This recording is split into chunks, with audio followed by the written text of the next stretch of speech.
Kamusta mga kaibigan? Magandang araw. Eto mga kaibigan, mga lods, bali papakabit po ako ng mini driving lights. Ang pangalan po ng brand nito mga lods ay Eco Lights version 3. 20 watts po siya mga kaibigan, mga lods. Tapos gawa daw po ito ng Lumina Pro. US technology din po siya. Tapos ang lifespan po niya mga kaibigan ay 30,000 hours. Tapos yung LED po niya ay Korean LED chips. Eto mga kaibigan, yung aking Sniper 155R, bali dito po yan ipapakabit ko. Kasi medyo pag probinsya po kasi yung biyahe ko, mga long rides, lalo kung uwi po ako sa amin sa Bicol. Medyo hirap po kasi ako kasi may mga lugar po doon na wala po talagang ilaw, lalo po sa Quirino Highway. At eto mga lods, si Master Marvin Sigua, siya po yung talagang pinagkakatiwalaan ko sa mga electrical wirings po. Bali siya din kasi mga kaibigan, mga lods, yung gumawa ng rider ko dati. Siya po yung nag full wave, at saka yung mga electrical works po na pinagawa ko doon, mga iba pa pong mga accessories. Siya po talaga yung pinakamalupit na gumagawa nito mga lods. Wala po akong ibang pinagkakatiwalaan talaga sa mga electrical kasi talagang subuko na siya si Master Marvin. Talagang napakalupit nito mga kaibigan. Kung gusto nyo po siya na kontakin, magpapagawa po kayo. Meron po siyang page, yun po yung full waiver. Siya po kasi mga kaibigan, kung baga pwede siyang mag home service, talagang hindi na po kayo kailangan pumunta sa shop niya. Kasi siya po mismo yung pupunta sa inyo. At pag-usapan nyo na lang po yung kanyang presyo kung magkano po yung usapan nyo. Kasi kompleto na rin po siya. May mga mini driving light po siya. Tapos meron din po siyang, eto mga kaibigan, mga lods, kasama na rin to sa package to bracket ko. Kasi ay, gusto ko ipalagay talaga rito sa may ilalim po ng, ayoko kasing nakalitaw siya mga lods. Kasi medyo napapangitan ako. Gusto ko nakatago lang yung aking mini driving lights. Kaya dyan ko po siya pinakabit.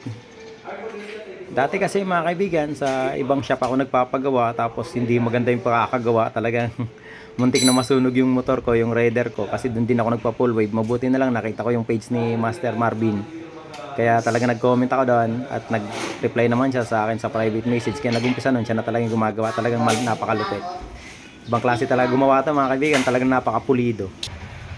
Eto na mga kaibigan, yung ating double contact, bali tapos niya nagawin ni Master Marvin.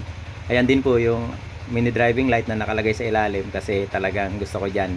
Ayoko yung nakalitaw na sobrang Eto mga lods, talaga mas lalo pumorma nung nalagyan niya ng double contact. Subukan po natin mga lods yung kanyang ilaw. Eto mga lods yung low. Tapos subukan naman natin yung kanyang high. Eto mga kaibigan, sabay po yung yellow tsaka white po niya pag sa naka high beam po yan. Ayan mga lods, so yung kanyang low. Talaga naman napakaliwanag sigurado nito kung sakali man na tayo babiyahe sa mga malalayong lugar, lalo na sa mga probinsya.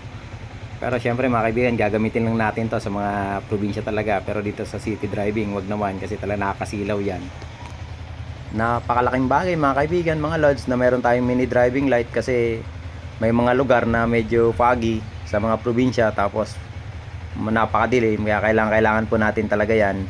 Yan mga lods, so parang sa tingin ko mas lalong naging maporma yung sniper natin sa kanyang double contact, kasi talaga naman mas lalong lumiwanag.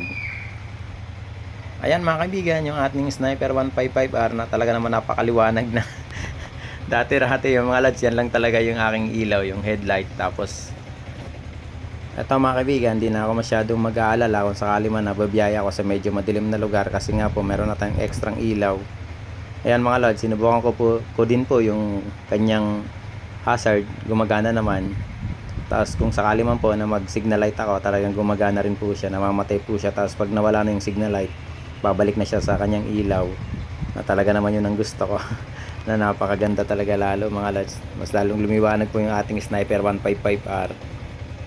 Ngayon ko lang po pala mga kaibigan, mga lods, pinagalaw itong aking sniper, kasi nga po isang taon na po siya, kumbaga wala na po siya sa warranty.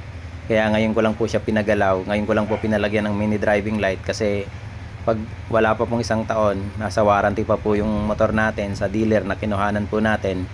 Pero ngayon mga kaibigan, mga lods, nalampas na siya sa isang taon, kaya talaga nagpalagay na rin ako. At isa na rin po sa para sa protection po natin sa ating mga biyahe, na mayroon tayong ekstrang ilaw, lalo na nga po mga kaibigan, mga lods, sa biyaheng probinsya na talaga napakadilim sa ibang lugar.